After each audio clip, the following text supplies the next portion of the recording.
तो आज हम वापस से पढ़ते हैं लैंग्वेज ऑफ केमिस्ट्री का एक इम्पॉर्टेंट टॉपिक। ठीक है, तो अब इसके अंदर एक इम्पॉर्टेंट टॉपिक क्या है, मॉलिक्यूलर वेट या फिर मॉलिक्यूलर मास बोल सकते हैं। ठीक है, तो मॉलिक्यूलर वेट या मॉलिक्यूलर मास जानने से पहले हमको समझना पड़ेगा कि मॉलिक्यूल क्या होता है। ठीक है, तो मॉलिक्यूल वो होता है कि ये एक तरीके का क्या होता है, एक ग्रुप ऑफ एटम्स रहते हैं। ठीक है, जो कि इलेक्ट्रिकली न्यूट्रल रहते हैं।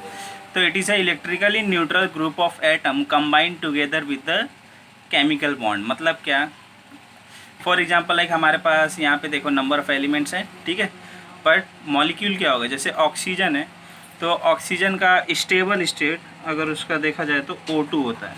तो O2 को क्या बोलेंगे हम लोग, ये बोलेंगे ये ऑक्सीजन का मॉलिक्यूल है। ठीक है, तो अगर ये क्या, इसको क्या बोलेंगे, एक मॉलिक्यूल है। ठीक है, अगर हम लोग इसको सिंगल O बोलेंगे तो ये स्टेबल नहीं रहता, इसके ऊपर -2 चार्ज रहता है, राइट। अगर जब इसको हम लोग दो ऑक्सीजन का एटम अगर साथ में कंबाइंड होता है, जब वो O2 बनता है तो वो इलेक्ट्रिकली न्यूट्रल रहता है, उसके ऊपर कोई चार्ज नहीं रहता है। तो इसके लिए ये क्या होता है, इसको हम लोग बोलते हैं मॉलिक्यूल। ठीक है, तो ऐसा ग्रुप ऑफ एटम, ठीक है, या ये एक ही सेम एलिमेंट के भी हो सकते हैं, डिफरेंट एलिमेंट के भी हो सकते हैं। फॉर एग्जांपल लाइक हाइड्रोजन का H2, ठीक है, F2। तो ये सारे क्या हैं, ये सारे क्या हैं, electrically neutral group of atom है जिनको हम लोग मॉलिक्यूल बोलते हैं। अभी देखो ये क्या है, O2 है तो ये एक सिंगल मॉलिक्यूल हुआ। अगर इसके आगे मैं 2 लगा दूँ तो ये 2 मॉलिक्यूल, 3 लगा दूँ तो 3 मॉलिक्यूल। ठीक है, तो इस तरीके से इसको बोला जाता है मॉलिक्यूल। फॉर एग्जांपल H2O है। ठीक है, तो H2O भी एक वाटर मॉलिक्यूल है। ठीक है, तो ये भी क्या होता है, स्टेबल होता है। तो ऐसा कोई भी स्टेबल कंपाउंड या फिर ऐसा कोई भी स्टेबल सब्सटेंस, ठीक है, जिसके ऊपर कोई इलेक्ट्रिकली न्यूट्रल चार्ज ना हो, ठीक है, तो उन ग्रुप ऑफ एटम को टुगेदर ही बोलते हैं हम लोग मॉलिक्यूल। ठीक है, तो अब हमको क्या निकालना है, ये जो सारे मॉलिक्यूल्स हैं इनका वेट निकालना है, उनका मास निकालना है। ठीक है, तब देखो जितने भी मॉलिक्यूल है, ठीक है, एक तरीके से देख सकते हैं यहाँ पे ग्रुप ऑफ एटम है। ठीक है, तो हमको क्या करना है, एक्चुअली हर एक एटम का जब मास सम कर देंगे हम लोग, ऐड कर देंगे। जैसे यहाँ पे हाइड्रोजन, चलो हम लोग एक एग्जांपल देख लेते हैं। ठीक है, फॉर एग्जांपल O2 एक मॉलिक्यूल है। ठीक है, O2 में कितने एटम है, एक ही टाइप का एटम है। ठीक है, एक ही टाइप का एलिमेंट है जो कि ऑक्सीजन का एलिमेंट है। ठीक है, कितने एटम है इसके अंदर, ऑक्सीजन के 2 एटम है। तो 2 इंटू मास ऑफ ऑक्सीजन। ठीक है, तो मतलब हमें क्या निकालना पड़ेगा, एटॉमिक मास ऑफ ऑक्सीजन। ठीक है, तो अगर हमें एटॉमिक मास ऑफ ऑक्सीजन चाहिए तो इसके लिए हम लोगों ने एक क्या कर दिया है, एक लिस्ट बना दिया है। तो आप इसमें 1 to 20 जितने भी सारे एलिमेंट्स हैं, उन सारे एलिमेंट्स का हम लोगों ने मास यहाँ पे डिक्टेट कर दिया है। ठीक है, तो आप चाहिए तो इसे पॉज करके देख सकते हो। ठीक है, तो हाइड्रोजन से लेके कैल्शियम तक सारे एलिमेंट्स के जो भी एटॉमिक मास है मैंने यहाँ पे डिक्टेट कर दिए। ठीक है, तो आप उन सारे मासेस का यूज़ करके हम लोग क्या करेंगे, सारे जो भी मॉलिक्यूल्स है उनका मॉलिक्यूलर वेट निकालेंगे। तो मॉलिक्यूलर वेट क्या होता है, जितने भी मॉलिक्यूल हैं उनके हर एक एलिमेंट का सम करके, हर एक एटम का सम करके जो भी आउटपुट आएगा, जो भी रिजल्ट आएगा, वो उसका मॉलिक्यूलर वेट होगा। ठीक है, तो जैसे देखो ऑक्सीजन एक मॉलिक्यूल है। ठीक है, अब इस ऑक्सीजन, ये जो मॉलिक्यूल है इसके अंदर ऑक्सीजन जो भी एलिमेंट है उससे कितने नंबर ऑफ एटम है, 2। तो 2 इंटू मास ऑफ ऑक्सीजन। तो ऑक्सीजन का मास कितना है यहाँ पे देख लेते हैं, ऑक्सीजन का मास 16। तो यहाँ पे हो जाएगा इसका weight, molecular weight 2 into 16 that is equal to 32। अब देखो ये जितने भी मासेस दिए हुए हैं इनका कुछ यूनिट नहीं है। अगर आपको एग्ज़ाम में ऐसा दे सकता है कि लाइक हाइड्रोजन का 1 है, ठीक है, ऑक्सीजन का 16 है, तो ऐसे वो ग्राम में भी दे सकता है। ठीक है, तो नॉर्मली आपको ऐसा देगा और बोलेगा H2O का मॉलिक्यूलर वेट बताओ। ठीक है, तो इस तरीके से आपको वो सारे एटम का एटॉमिक वेट भी दे सकता है। अगर नहीं देगा तो आप फ़िलहाल के लिए याद भी कर सकते हो, तो वो अच्छा रहेगा। ठीक है, इतना समझ में आया। तो आपको हर एक जो भी एलिमेंट है उनका एटॉमिक नंबर और एटॉमिक वेट याद होना चाहिए। ठीक है, सारे एलिमेंट का। तो जैसे आप यहाँ पे देख सकते हो ऑक्सीजन एक मॉलिक्यूल है, तो मॉलिक्यूल क्या होते हैं, ऐसे ग्रुप ऑफ एटम जो कि इलेक्ट्रिकली न्यूट्रल होते हैं। ठीक है, तो यहाँ पे ऑक्सीजन का नंबर ऑफ एटम कितना है, 2। तो 2 इंटू मास ऑफ ऑक्सीजन, तो 2 इंटू 16। तो अब यहाँ पे कुछ यूनिट नहीं दिया है तो आप एग्ज़ाम में इसको यू लिखोगे। ठीक है, यू मतलब यूनिफाइड मास। ठीक है, तो अब ऑक्सीजन का यहाँ पे हम लोगों ने क्या निकाल लिया है, मॉलिक्यूलर वेट। तो ऑक्सीजन एक मॉलिक्यूल है। चलो अभी हाइड्रोजन का निकालते हैं, H2 का, ठीक है। अब यहाँ पे कितने नंबर ऑफ एटम है, दो एटम, और हाइड्रोजन का मास ऑफ हाइड्रोजन, ठीक है, मास ऑफ हाइड्रोजन कितना है, 1 है, तो 2 × 1 = 2। तो इसका एटमिक, तो इसका मॉलिकुलर वेट कितना होगा, 2 यूनिफाइड मास, ठीक है। अब चलो ऐसे ही देखते हैं हम लोग H2O के लिए। तो अब याद रखो यहाँ पे क्या है, अलग अलग एलिमेंट है। यहाँ पे तो क्या सिंगल एलिमेंट का था ना, यहाँ पे डिफरेंट डिफरेंट एलिमेंट है। अब उनका कैसे निकालेंगे देखो, तो पहले हम लोग इसका निकाल लेंगे, देन इसका निकाल लेंगे, फिर दोनों का सम कर देंगे। तो 2 × मास ऑफ हाइड्रोजन, ठीक है, 2 × मास ऑफ हाइड्रोजन प्लस, अब ऑक्सीजन का कितना है, 1। तो अभी हाइड्रोजन का हम लोगों ने निकाल लिया। तो इसमें देखो H2O में हाइड्रोजन एलिमेंट है और ऑक्सीजन भी, ठीक है। तो हाइड्रोजन के नंबर ऑफ एटम कितने हैं, 2, तो 2 × मास ऑफ हाइड्रोजन प्लस, यहाँ पे ऑक्सीजन का कुछ भी नहीं दिया, तो मतलब उसका कितना नंबर ऑफ एटम है, 1, तो 1 × मास ऑफ ऑक्सीजन, ठीक है। तो अब जैसे कि हमको लिस्ट में दिया है, हाइड्रोजन का एटमिक वेट है 1 एंड ऑक्सीजन का है 16, ठीक है। तो ये क्या हो जाएगा, 2 × 1 प्लस 1 × 16, ठीक है। तो 2 × 1 हो गया 2 प्लस वो हो गया 16। तो मॉलिकुलर वेट कितना होगा ये, 18 यूनिफाइड मास, इसका वाटर का, ठीक है। तो सिमिलरली हमको जस्ट कुछ नहीं करना है, जैसे अभी CO2 दिया है, ठीक है, CO2 का निकालते, कार्बन डाइऑक्साइड, ठीक है। तो आपको एग्ज़ाम में ऐसा खाली नेम भी दे सकता है, ठीक है। तो किसी कंपाउंड का नेम देगा और बोलेगा उसका मॉलिकुलर वेट निकालो, ठीक है। तो जैसे कार्बन डाइऑक्साइड दिया है, तो आप इसका निकाल सकते हो कि कार्बन ऑक्साइड, ओके। तो आपको ये सब मॉलिकुलर फार्मूला याद भी रहना चाहिए। अगर कोई दूसरे पूछता है तो आपको उसका मॉलिकुलर फार्मूला हम लोग यहाँ पे केमिकल फार्मूला बना सकते हैं। तो कार्बन डाइऑक्साइड है, तब यहाँ पे क्या है, 1 कार्बन 2 ऑक्सीजन, ठीक है। तो 1 × मास ऑफ कार्बन, ठीक है, mass of carbon plus oxygen कितना है, तो 2 × मास ऑफ ऑक्सीजन, ठीक है। मतलब जो दिया है बस उसका मल्टीप्लाई करके जितना भी दिया है, देखो कार्बन का यहाँ पे कुछ नहीं दिया है, ठीक है, कितना नंबर ऑफ एटम है, तो इसका मतलब 1 है। ऑक्सीजन का कितना दिया है, 2 दिया है, ठीक है।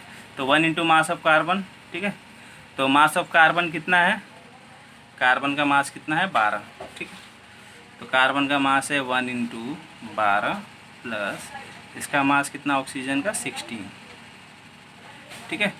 तो ये हो गया 1 × 12, 2 × 16, तो 12 प्लस 32, तो ये कितना हो गया, 44 यूनिफाइड मास, ठीक है। ये U है। तो इस तरीके से हम लोगों ने कार्बन डाइऑक्साइड का भी निकाल लिया, ठीक है।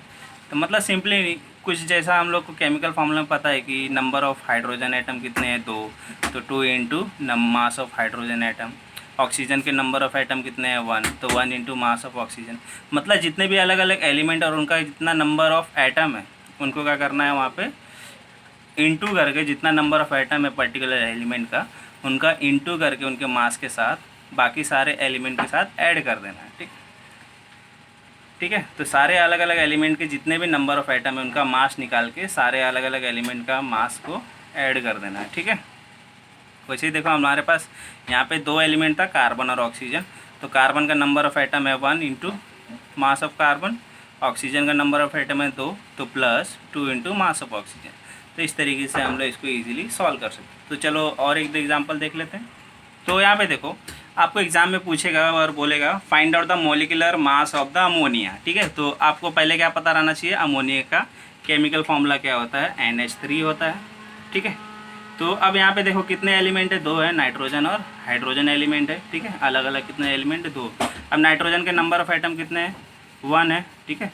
तो 1 × मास ऑफ नाइट्रोजन, ठीक है, प्लस हाइड्रोजन का कितना एटम है, 3, तो 3 × मास ऑफ हाइड्रोजन।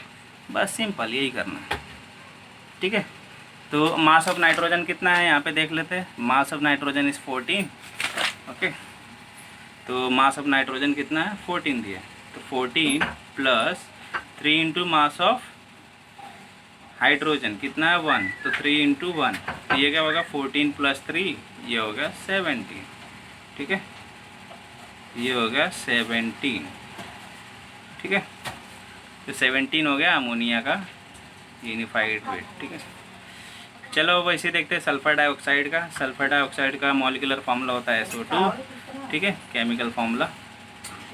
इसको केमिकल फार्मूला बोला, मॉलिक्यूलर फार्मूला बोला, ठीक है। तो केमिकल फार्मूला होता है SO2 दैट इज सल्फर।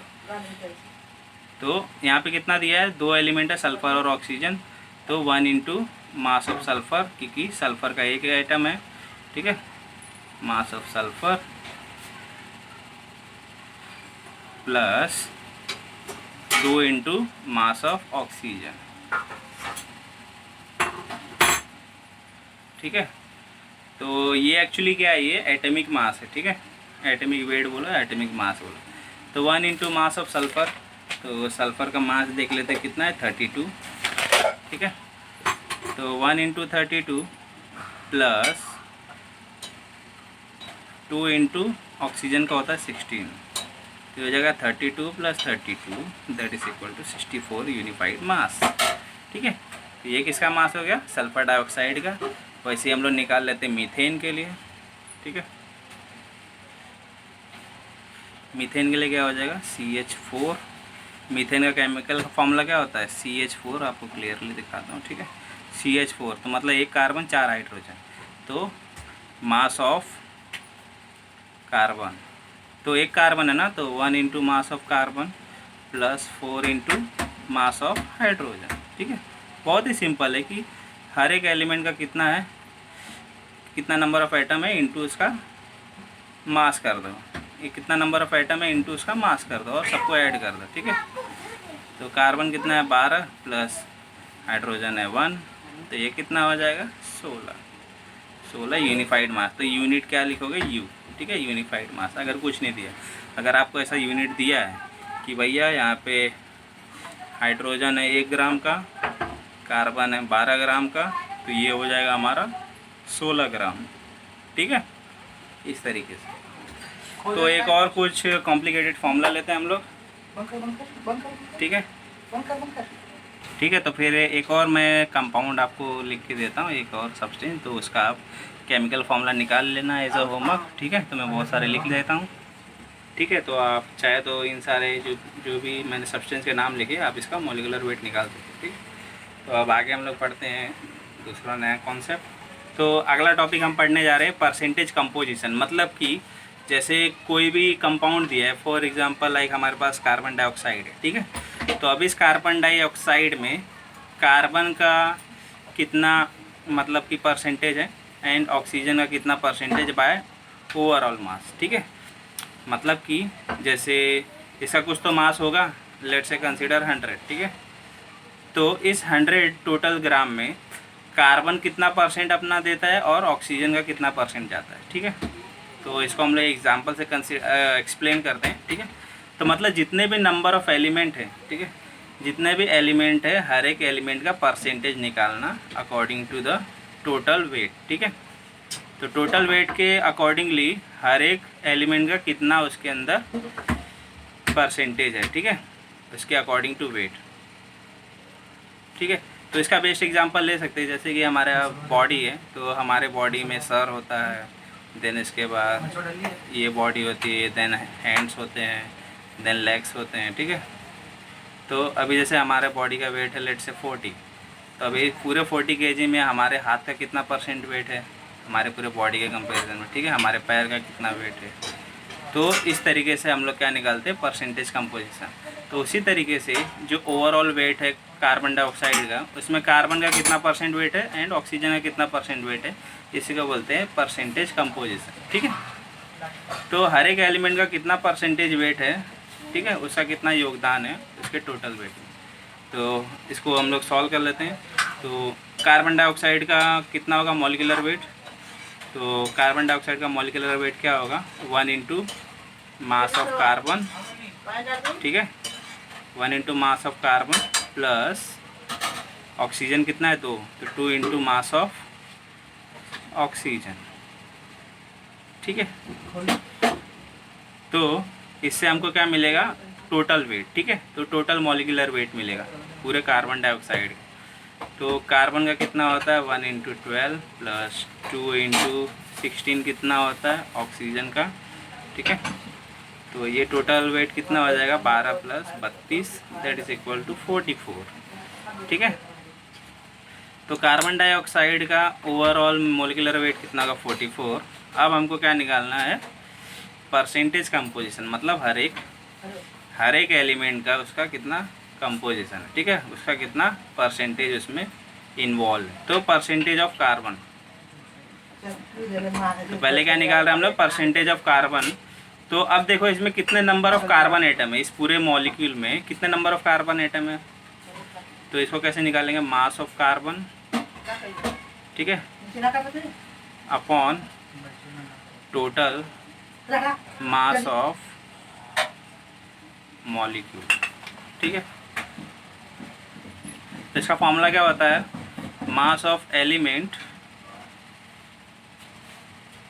ठीक है, mass of element upon total mass of molecule, mass of element into number of atom, actual formula ये है, ठीक है, mass of element into number of atom of that element upon total mass of molecule, ठीक है।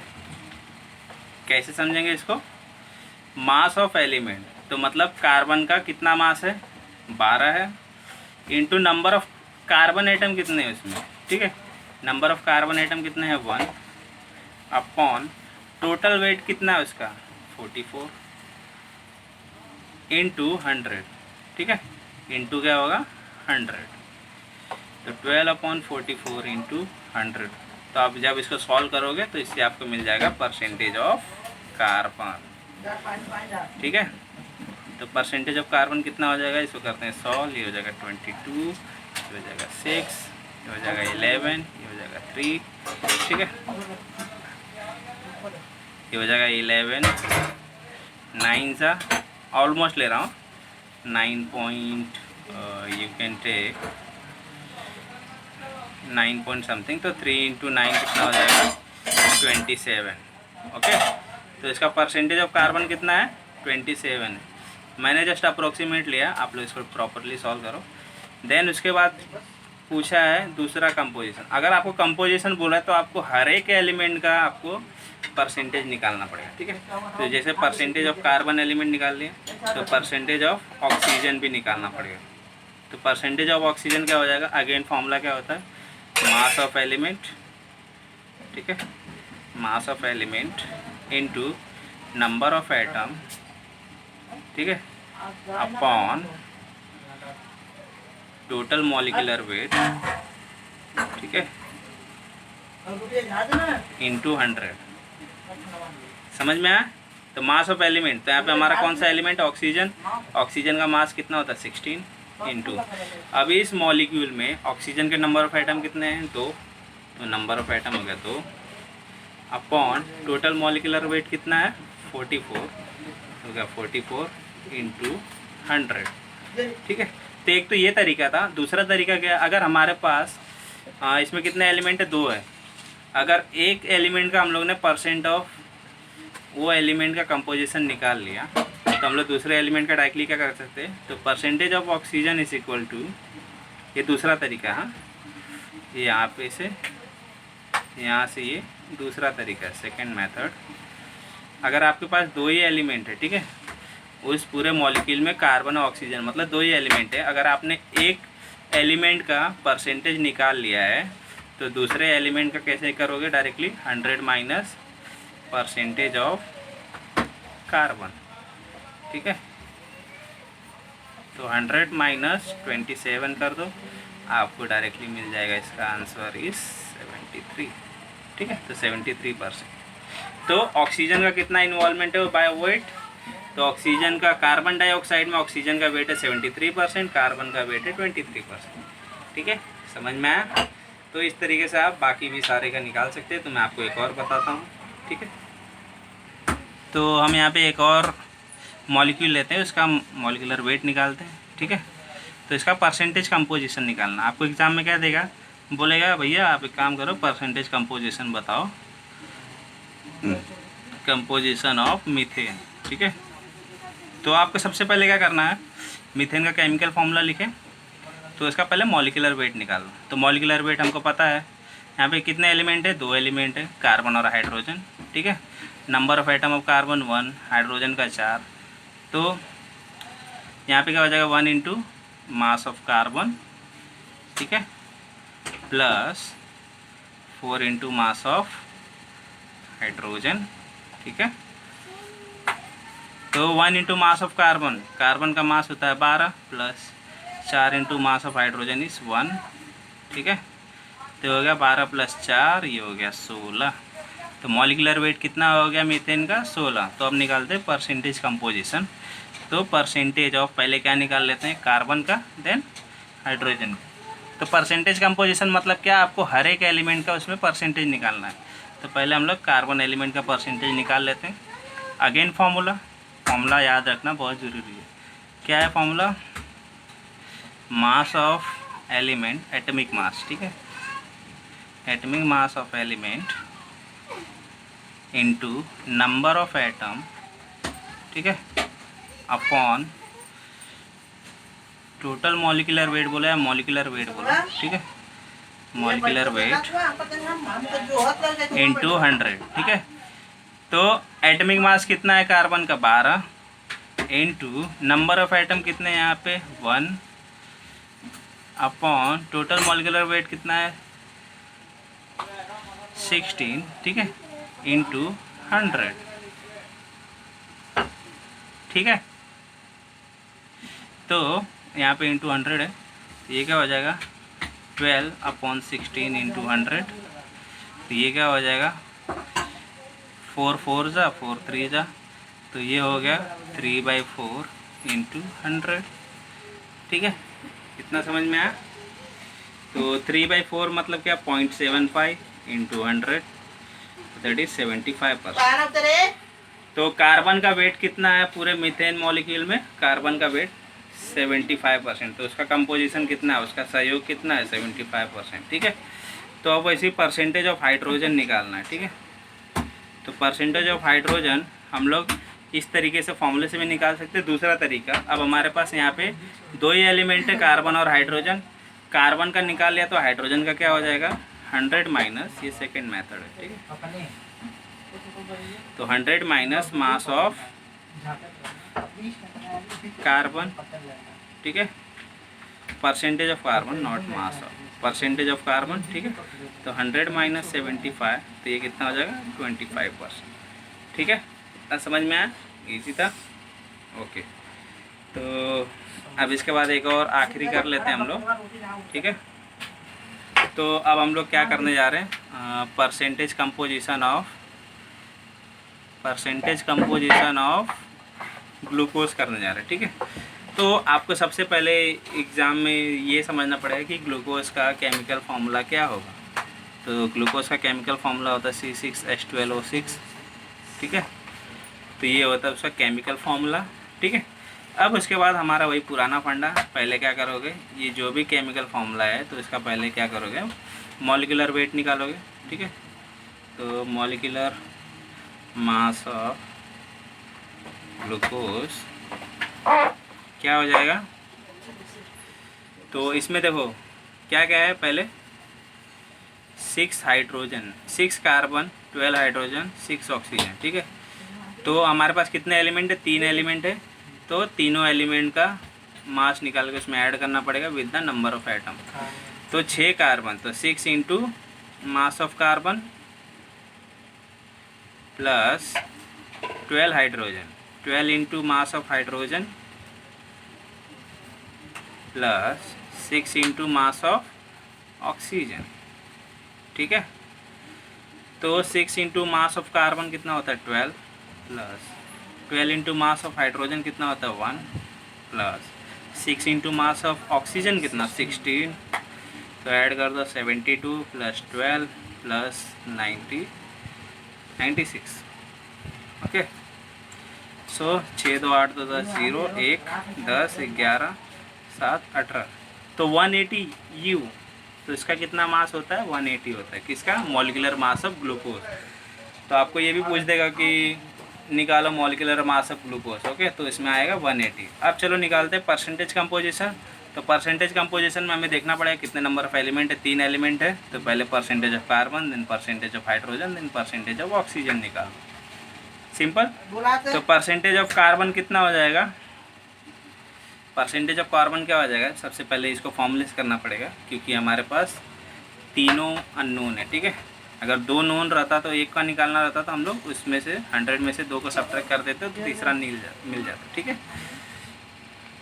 तो percentage of carbon क्या हो जाएगा, mass of atomic mass of, ठीक है, atomic mass of carbon into number of atom, ठीक है, अपॉन मॉलिक्यूलर वेट, ठीक है, molecular weight into 100। Atomic mass कितना होता है कार्बन का, 12। कितने नंबर ऑफ कार्बन है इसमें, इस मॉलिक्यूल में 6 अपॉन मॉलिक्यूलर वेट कितना है इसका, 180 इंटू 100। अब देखो ये 0 गया, 6 3 जा 6 1 जा 3 1 जा 3 4 जा 4 इंटू 10 कितना होगा 40%। तो इसका परसेंटेज कंपोजिशन ऑफ कार्बन कितना है, 40% है। देन परसेंटेज ऑफ हाइड्रोजन निकालते हैं, ठीक है, परसेंटेज ऑफ हाइड्रोजन वो कैसे निकलेगा, same formula, atomic mass of carbon के बदले हाइड्रोजन, हाइड्रोजन का होता है 1 इंटू कितने नंबर ऑफ एटम है 12 अपॉन मॉलिक्यूलर वेट होता है 180 इंटू 100, ठीक है। ये 0 6 2 जा 6 3 जा, ठीक है। तो ये कितना हो गया 2/3 0.66 इंटू 10, ये क्या हो गया 6.66%, ठीक है। तो ये कितना परसेंट है 6.66% और ये है 40%। अब निकालना परसेंटेज ऑफ ऑक्सीजन, ठीक है, तो हम लोग यहाँ से निकाल लेते हैं। परसेंटेज ऑफ ऑक्सीजन क्या हमारा लास्ट एलिमेंट है, कार्बन हाइड्रोजन निकाल लिए हैं, तो हमारा लास्ट एलिमेंट, तो हम लोग सेकेंड मेथड से करते हैं इसको। तो परसेंटेज ऑफ ऑक्सीजन क्या हो जाएगा 100 minus percentage of carbon plus percentage of hydrogen, क्या हो जाएगा percentage of carbon plus percentage of hydrogen. तो ये दोनों को 100 minus 40 plus 6.66 that is 100 minus 46.66, तो ये हो जाएगा 53.24, ठीक है। तो ये क्या हो जाएगा तुम्हारा परसेंटेज ऑफ ऑक्सीजन, ठीक है, ठीक है, इजी था। तो इसी तरीके से आप सारे परसेंटेज कंपोजिशन, मॉलिक्यूलर मास ये सब निकाल सकते हो, ठीक है। तो आज के लिए इतना ही।